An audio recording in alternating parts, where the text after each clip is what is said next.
আসসালামু আলাইকুম ওয়া রাহমাতুল্লাহি ওয়া বারাকাতুহু। বাবারা, মায়ের গজল নিয়ে এলাম, আপনারা শুনুন। জগতের শ্রেষ্ঠ আসন যারে, সে হয় মা জননী। জগতের শ্রেষ্ঠ আসন যারে, সে হয় মা জননী। দিও না কষ্ট আঘাত তারে, দিও না কষ্ট আঘাত তারে, ফেলো না চোখের পানি। জগতের শ্রেষ্ঠ আসন যার, সে হয় মা জননী, সে হয় মা জননী, সে হয় মা জননী। মায়ে মনে এক দয়ার সাগর, যাহার নাই যে তুলনা। মায়ে মনে এক দয়ার সাগর, তাহার নাই যে তুলনা। মায়া কত তাহার ভিতর, ছেলের তরে দেখো না। চাইবে ছেলে জামাইয়ের তরে, তাহাই দিতে মা চেহারা যে।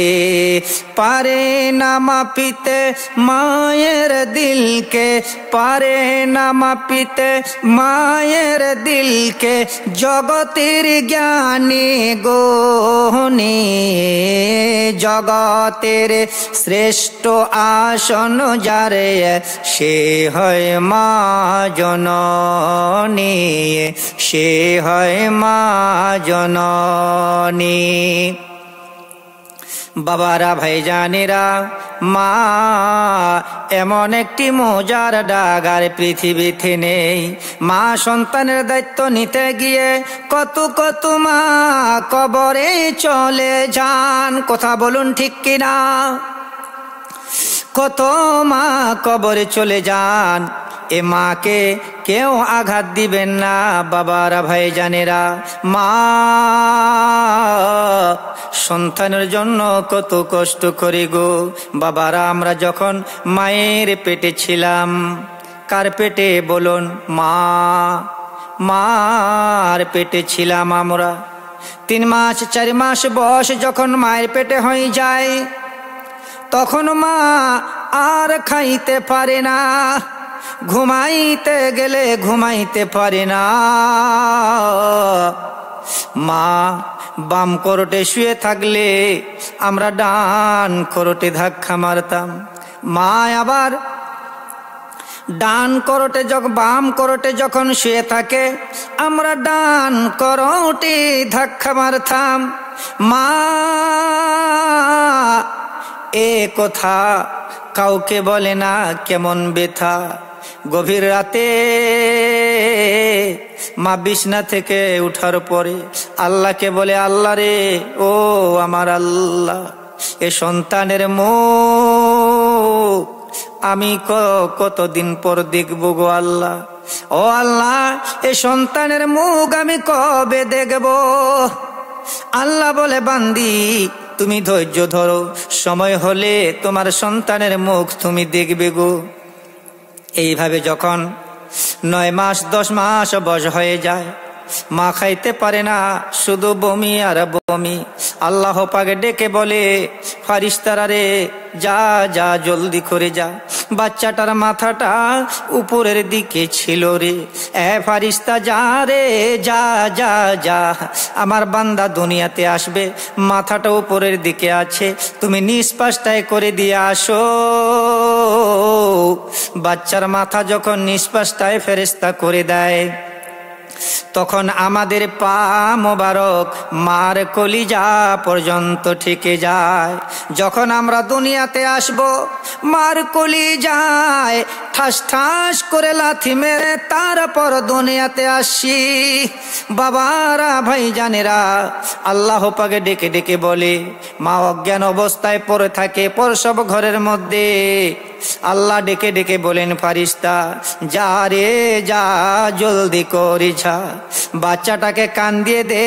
এ কান্দনের আওয়াজ যখন মার কানে লাগবে রে, মার জ্ঞানটা ফিরে আসবে। মা দরদি রক্ত মাখা শরীর নিয়ে, মার শরীর থেকে বালতি রক্ত বের হয়ে গেছে।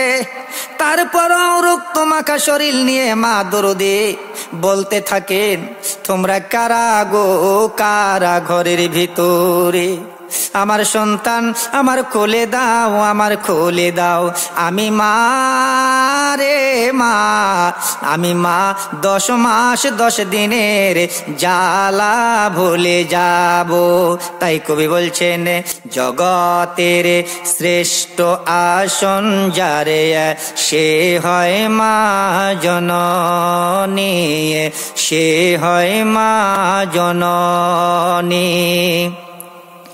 দিও না কষ্ট আঘাত তারে, দিও না কষ্ট আঘাত তারে, ফেলো না চোখের পানি। জগতের শ্রেষ্ঠ আসন যার, সে হয় মা জননী, সে হয় মা জননী। মায়ে মনে গে দয়ার সাগর, মা মনে গে দয়ার সাগর, জাহানে নাই তুলনা। মায়া কত তাহার ভিতর, ছেলের তরে দেখো না। চাইবে ছেলে জামাইয়ের তরে, চাইবে ছেলে জামাইয়ের তরে, তাহাই দিতে মা আছে রাজি। পারে না মাপিতে মায়ের দিলকে, পারে না মাপিতে মায়ের দিলকে, জগতের জ্ঞানী গুণী। জগতের শ্রেষ্ঠ আসন যারে, সে হয় মা জননী, সে হয় মা জননী। और ये शेर समाप्त फरमाए, বাবা মা পেয়ে যেই জনা নিজের গুনাহ মিটাতে পারলো না, হবে কি তাদের কোনো দিন জান্নাত যাওয়ার আশা? আছে কি তাদের কোনো দিন জান্নাত যাওয়ার ভরসা? নবী কি বলছেন দেখুন, ভাগ্য তাদের বড়ই খারাপ, ভাগ্য তাদের বড়ই খারাপ, মোর নবীজির বাণী। জগতের শ্রেষ্ঠ আসন যারে, সে হয় মা জননী। রমজান পেয়ে যে জনা, কি পেয়ে? রমজান মাস পাওয়ার পরও আল্লাহ পাকের কাছে যারা নিজের গুনাহগুলি মাফ চাইল না, তারা বোকা।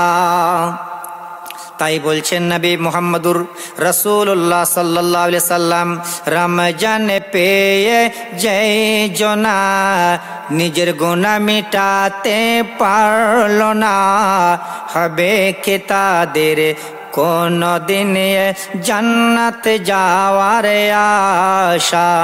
আছে কি তাদের কোন দিন জান্নাত যাওয়ার ভরসা? ভাগ্য তাদের বড়ই খারাপ, ভাগ্য তাদের বড়ই খারাপ, মোর নবীজির বাণী। জগতের শ্রেষ্ঠ আসন যারে, সে হয় মা জননী, সে হয় মা জননী।